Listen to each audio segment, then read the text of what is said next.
हम पढ़ेंगे एलसीएम के बारे में। एलसीएम यानी कि लीस्ट कॉमन मल्टीपल। अच्छा, मल्टीपल क्या चीज है? जैसे अगर हम बोले कि भाई ए बी से कंप्लीटली डिवाइड हो जाता है तो ए बी का मल्टीपल है। कंप्लीटली डिवाइड होने से क्या मतलब है? यानी कि अगर ए को बी से डिवाइड किया जाए तो रिजल्ट नेचुरल नंबर आएगा, रिजल्ट पॉइंट्स में नहीं आएगा, तो हम उसे बोलेंगे कि ए बी का मल्टीपल है। अच्छा, अब देखो दो के मल्टीपल कौन कौन से हुए? 2, 4, 6, 8, 10, 12 एंड सो ऑन। ये सब 2 से कंप्लीटली डिवाइड हो जाएंगे तो ये सब 2 के मल्टीपल है। इसी तरीके से 3 के मल्टीपल देखो, 3, 6, 9, 12। 4 के मल्टीपल देखो, 4, 8, 12, 16 एंड सो ऑन। अच्छा, अब ये देखो कि 2 और 3 में कॉमन मल्टीपल कौन कौन से हैं? जैसे कि जो 2 से भी कम, जो 2 का भी मल्टीपल होगा, 3 का भी मल्टीपल होगा। जैसे कि 6, 12, 18, 24 सो ऑन। 3 और 4 के कॉमन मल्टीपल देखो, 12, 24, 36, 48 एंड सो ऑन। अच्छा, मल्टीपल्स देखो 2, 3 और 4 के, यानी कि जो 2 में 2 का मल्टीपल भी है, 3 का मल्टीपल भी है और 4 का मल्टीपल भी है। जैसे कि 12 इसमें भी है, इसमें भी है, इसमें भी है। 24 इसमें भी आएगा, इसमें भी आएगा, इसमें भी आएगा। इसी तरीके से 36 जो तीनों में आएगा एंड सो ऑन। यानी कि अगर पहला मल्टीपल जो होगा उसी की टेबल चलती चली जाएगी कॉमन मल्टीपल के लिए। अच्छा, लीस्ट कॉमन मल्टीपल, लीस्ट का मतलब होता है स्मॉलेस्ट, यानी कि जो कॉमन मल्टीपल्स होंगे उसमें जो स्मॉलेस्ट नंबर होगा वो एलसीएम हो जाएगा। जैसे कि देखो कॉमन मल्टीपल ऑफ 2 और 3 के क्या थे? 6, 12, 18। तो इसमें लीस्ट कॉमन मल्टीपल क्या हो गया? 6। अच्छा, देखो कॉमन मल्टीपल ऑफ 2, 3, 4 के देखो कौन कौन से थे? 12, 24, 36। तो इसमें लीस्ट नंबर, लीस्ट का मतलब स्मॉलेस्ट, स्मॉलेस्ट नंबर कौन सा हो गया? 12। तो इसका 2, 3, 4 का एलसीएम क्या हो गया? 12। अच्छा, एक बात और देखोगे कि जो लीस्ट नंबर है, जो स्मॉलेस्ट नंबर है, वो पहला नंबर है। यानी कि हम कह सकते हैं कि जो पहला कॉमन मल्टीपल है ऑफ गिवन नंबर्स वो एलसीएम हो जाएगा। यानी कि हम कह सकते हैं फर्स्ट कॉमन मल्टीपल, यानी कि स्मॉलेस्ट और first number which can be divided by all given numbers is called least common multiples of given numbers. अच्छा, एलसीएम फाइंड आउट करने के लिए 2 मेथड यूज किए जाते हैं, एक डिवीजन मेथड, एक फैक्टराइजेशन मेथड। डिवीजन मेथड में क्या करते हैं? उन सब नंबर्स को एक रो में लिख लो किसी भी सीरीज में। जैसे कि अगर हमें पता करना है 10, 24, 36 और 40 का एलसीएम, तो 10, 24, 36 को किसी भी सीरीज में लिख लो।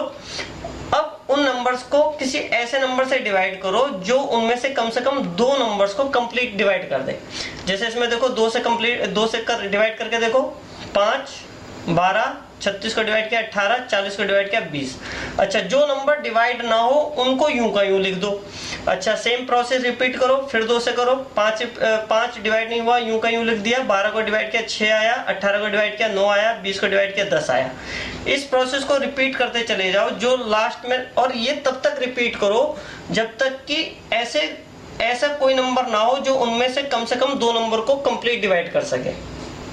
तो एलसीएम क्या हो जाएगा? जो ये डिवाइजर्स है इनका प्रोडक्ट इनटू जो अनडिवाइडेड नंबर है, यानी कि एलसीएम हो जाएगा 2 multiply by 2 multiply by 2 multiply by 3 multiply by 5 multiply by 3 is equal to 360।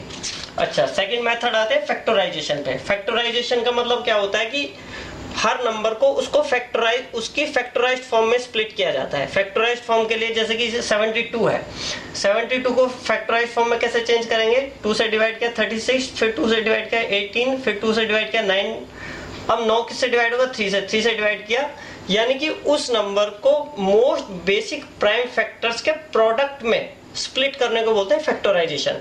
तो 72 इज इक्वल टू क्या आया? 2 की पावर 3 इंटू 3 की पावर 2। तो ये हो गई इसकी फैक्टराइज्ड फॉर्म। अब हमें पता करना है एलसीएम ऑफ 10, 24, 36 और 40। तो हर नंबर को उसकी फैक्टराइज्ड फॉर्म में चेंज कर लो। फॉर एग्जांपल जैसे 36 को लिखो, 2 से डिवाइड करो 18, फिर 2 से डिवाइड करो 9, फिर 3 से डिवाइड करो 3।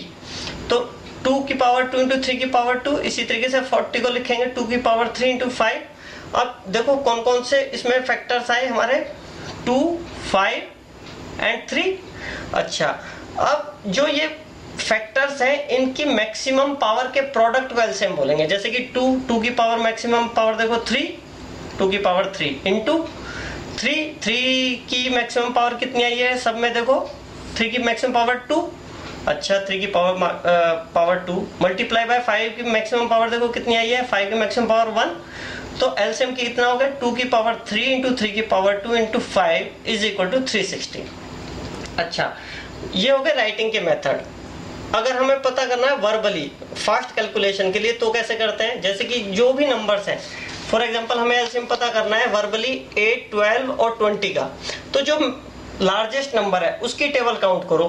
जैसे इस नंबर इसमें करेंगे 20 की टेबल, 21 से 20, और जो रिमेनिंग नंबर्स हैं उनसे देखो अगर वो डिवाइड होता है या नहीं होता, अगर हो जाता है तो वही एलसीएम है, नहीं होता तो नेक्स्ट चलो। जैसे कि 20, 21 से 20 8 से डिवाइड नहीं होता, 12 से भी नहीं होता। 22 से 40, 40 देखो 8 से हो जाएगा लेकिन 12 से नहीं होगा। 23 से 60 8 से 12 से हो जाएगा लेकिन 8 से नहीं होगा।